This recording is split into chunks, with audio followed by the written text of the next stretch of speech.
Park एक क्षेत्र की सुंदरता को बढ़ाता है। पार्क एक क्षेत्र के निवासियों को एक अच्छा जीवन जीने के लिए, एक अच्छी जीवन शैली के लिए बड़े ही लाभदायक होता है। प्रत्येक व्यक्ति रोज सुबह अपने आसपास बने पार्कों में जाने की कोशिश करता है और वहां जाकर थोड़ा आराम, थोड़ी एक्सरसाइजेस कर इन सारी चीजों को, जो जिंदगी की समस्याएं हैं, उनसे दूर होने की कोशिश करता है। लेकिन क्या हो जब वो ही पार्क गंदगी का रूप ले ले। जी हाँ, इस समय हम मौजूद हैं मांगेराम पार्क में। मांगेराम पार्क का ये पार्क है, ठीक सागवान स्कूल के सामने बना हुआ ये पार्क है। अगर मैं बोलूं कैमरा पर्सन को वो दिखाए, एक बड़े क्षेत्रफल में बना ये पार्क आज महज दिल्ली जल बोर्ड की लापरवाही के कारण गंदगी का रूप लेता जा रहा है।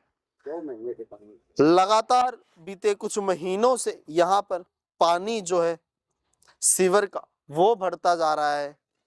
इस पार्क की सुंदरता में लाखों रुपए खर्च किए गए। सरकार की जेब से एक आम जनता के टैक्स का जो पैसा है वो यहाँ लगाया गया, लेकिन उसके बावजूद आज अगर हम परिस्थिति की बात करें तो वो कुछ इस तरीके की दिखाई देती है। आपको बता दें, मांगेराम पार्क रिठाला विधानसभा के अंतर्गत आने वाला क्षेत्र है और उस क्षेत्र का एक ये पार्क है जिसकी सुंदरता में लाखों रुपए खर्च किया गया है। अब सामने की ओर मैं बोलूं और कैमरा पर्सन को दिखाए तो वो सामने से दिल्ली जल बोर्ड का जो सीवर है उसका पानी इस पार्क के अंदर आ रहा है और उस पानी के आने के कारण जो सामने वाली दीवार है वो भी नीचे से खोखली हो चुकी है, नीचे से खराब हो चुकी है। दूसरी तरफ एक भरा पूरा मोहल्ला है जहां पर हजारों की संख्या में लोग रहते हैं और उन सभी लोगों की जान को खतरा ये दीवार इस वक्त बन चुकी है। तमाम क्षेत्र के जो निवासी हैं वो हमारे साथ हैं, उनसे जानने का प्रयास करेंगे कि आखिर पार्क की ये हालत जो है वो कब से है और इसके कारण उन्हें किन किन समस्याओं का सामना करना पड़ता है। क्या नाम है आपका? राजवीर सिंह। क्या समस्याएं होती हैं इस दिल्ली जल बोर्ड का जो ये पानी है जब यहाँ भरता है? इसमें मच्छर पैदा होते हैं, बदबू आती है निकले घूमने में, दीवार भी गिर सकती है और पड़ोस मकान भी गिर सकते हैं। पौधे सारे खराब हो गए। इतने पब्लिक स्कूल है, इसके बच्चे भी स्कूल में पढ़ते हैं। सागवान स्कूल है सामने, उसके पेरेंट्स आते हैं यहाँ पार्क में बैठते हैं, घूमते भी हैं। सागवान स्कूल, आपको बता दें सागवान स्कूल जो है वो एक एग्जाम सेंटर के रूप में इस्तेमाल किया जाता है और उस एग्जाम सेंटर में दूर दूर से बच्चे अपने एग्जाम देने के लिए आते हैं। उनके साथ आए अभिभावक इसी पार्क की पेड़ों की छांव में बैठकर इंतजार कर रहे होते हैं कि हमारा बच्चा पेपर देकर जब बाहर आएगा तो हम उसे साथ लेकर वापस जाएंगे। लेकिन परिस्थितियां ये है कि यहाँ बैठना तो छोड़ो, यहाँ से गुजरना भी दुश्वार है। मुश्किल है क्या यही बात है। ये पार्क में जो है बहुत गंदगी है। स्कूल में बच्चे आते हैं पेपर देने के लिए दूर से, पेरेंट्स को बैठने में मुश्किल है, घूम नहीं सकता, बदबू आती है। क्या कहेगा दूर का माहौल जो आएंगे, अगर यहाँ तो बहुत गंदगी है। सबसे बड़ी समस्या तो यही है। और क्या क्या समस्या है? समस्या ये है पार्क की रखरखाव की कोई व्यवस्था नहीं है। अभी आप देख रहे हैं कितनी बड़ी बड़ी घास है, इसको कटिंग के लिए कोई व्यवस्था नहीं। और पानी और गंदगी का अंबार तो पूरे मांगेराम पार्क में ही फैला हुआ है। कहीं भी चले जाओ गंदगी के अलावा कुछ नहीं है। कैसे रह रहे हैं वो लोग, हम लोग, हमारा जीवन ही जानता है कि हम हमारी आयु नहीं करते 10 वर्ष यहाँ रहने के कारण घट जाएगी।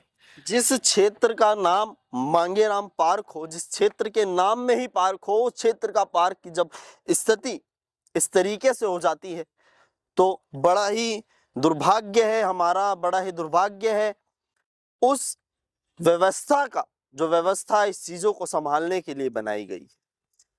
पार्क के अंदर जो बच्चे खेलने के लिए आते होंगे तो आप लोगों को डर लगा रहता होगा।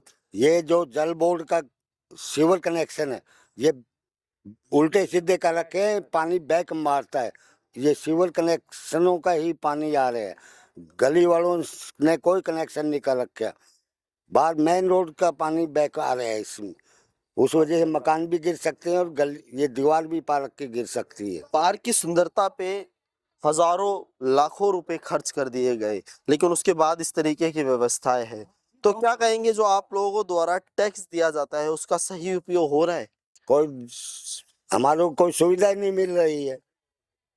लाइट की सुविधा है, अभी भी लाइट की भी सुविधा नहीं है यहाँ गलियों में, जी। लाइटें बंद पड़ी रहती है, स्ट्रीट लाइट। स्ट्रीट लाइट्स खराब हैं, बच्चे यहाँ पार्क में खेलने नहीं आते हैं इसी डर से, क्योंकि गंदगी रहती है यहाँ, बच्चों को चोट लग जाती है। पार्क भी है लाइट में, लेकिन वो जलती नहीं है। और रात को तो आप 5-6 बजे अंधेरा होने के बाद तो पार्क में आ ही नहीं सकते हैं, अराजक तत्व पार्क में बैठे रहते हैं।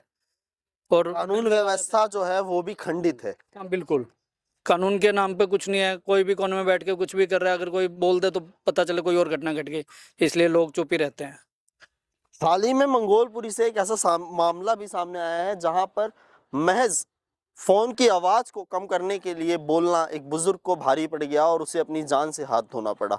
उसी प्रकार से यहाँ के जो लोग हैं वो भी डरे हुए हैं, कल को उनके साथ कुछ ऐसी घटना ना हो जाए जो घटना अप्रिय हो। महिलाएं भी हमारे साथ हैं, महिलाओं से भी बात करने का प्रयास करेंगे। जब बच्चे जो महिलाएं हैं वो ज्यादातर घर पे रहती हैं, बच्चों की देखरेख महिलाओं द्वारा की जाती है। क्या बोलेंगे, बच्चे जब पार्क में आते हैं तो कितना डर लगा रहता है? मुझे बहुत डर लगता है जी, क्या वो हम भेजते नहीं क्योंकि डर के मारे, क्योंकि इतना गंदा है और क्या कहते हैं मच्छर भी है यहाँ पर बहुत ज्यादा। अगर किसी बच्चे को काटे तो बीमारी हो जाएगी, बस और कुछ नहीं। कब से ये पार्क की जो हालत है इस तरीके से? ये 2 महीने तो हो रहे हैं। 2 महीने हो? हाँ जी। 2 महीने से कोई शुद्ध नहीं लिया गया? कोई सुध नहीं लिया, आते सब देख देख के चले जाते हैं जी। आप क्या बोलेंगे, क्या लगता है ये जो पार्क है, टैक्स की जो आप लोग टैक्स पे करते हो हैं, हर एक चीज पर टैक्स जो पे करते हैं, उनका जो पैसा है वो सही जगह इस्तेमाल हो रहा है?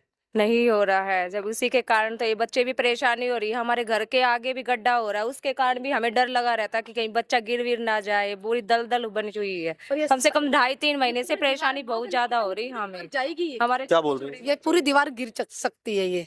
ये पूरा गैप छोड़ चुकी है। अगर ये बारिश पड़ गई, जैसे अभी तो नहीं पड़ेगी, तो सर्दी आ रही है जी, अगर बारिश पड़ेगी तो पूरी दीवार यहाँ से लेके वहां तक गिर जाएगी एकदम से। दीवार छोड़ के दीवार का भी खतरा जो है वो दीवार का बहुत ज्यादा खतरा है हमारे को, क्योंकि हमारी फिर ये पाइपलाइन है, हर चीज है, घर को भी खतरा है, हमारी चीज को भी। क्या बोल रही हैं?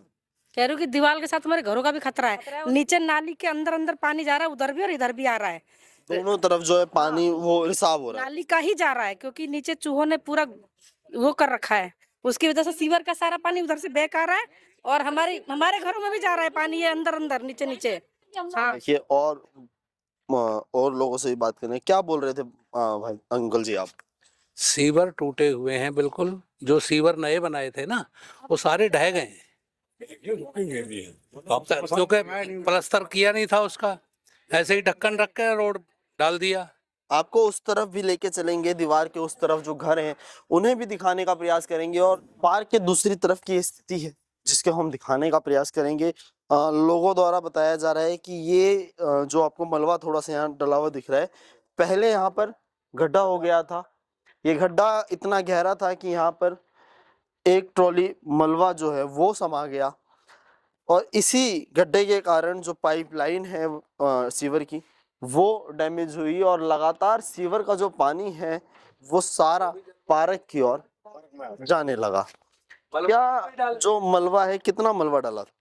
मलबा तो एक ट्रॉली इसमें दब गया, और हाँ, और यहाँ से रखा था, बाकी लोग इसमें भरवाए पूरा। अच्छा, सब क्या बता रहे हैं? एक ट्रॉली तो जल बोर्ड वाले डाल के गए थे, बाकी आधा ट्रॉली यहाँ भरा रखा था, वो भी सब इसी में समा गया। एक ट्रॉली मलबा जो है इतनी सी जगह में वो पूरा चला गया। हाँ, वो ये बोल के गए थे 1-2 दिन बाद आएंगे, फिर उसके बाद कोई नहीं आया। दिल्ली जल बोर्ड की जो लापरवाही है वो साफ तौर पर यहाँ झलकती हुई दिखाई दे रही है। आम जनता लगातार परेशान है। आप देख सकते हैं सारे जो घर हैं वो किस तरीके से बनाए गए हैं, और इस सीवर लाइन के कारण उन सभी घरों को भी जो पब्लिक है वो डरी हुई है कि कहीं कल को उनके घर की जो नींव है वो कहीं कमजोर ना पड़ जाए, उनके घर की नींव कहीं इस तरीके से डैमेज ना हो जाए कि उनको कोई जान माल की हानि पहुंच जाए। अब इस पूरी खबर को देखने के बाद आपकी क्या राय है, कमेंट बॉक्स में हमें जरूर बताइए। क्या दिल्ली जल बोर्ड अपना कार्य सही प्रकार से कर रहा है? अगर हाँ तो उसको भी हमें जरूर बताइएगा, अगर ना तो उसको भी जरूर बताइएगा। और अपनी क्षेत्र की किसी भी समस्या, अपने क्षेत्र की किसी भी अव्यवस्था को या व्यवस्था को जनता शासन प्रशासन तक पहुंचाने के लिए हमसे संपर्क जरूर करें, और हमारे चैनल को जरूर सब्सक्राइब करें। इसी के साथ मैं मुकुल।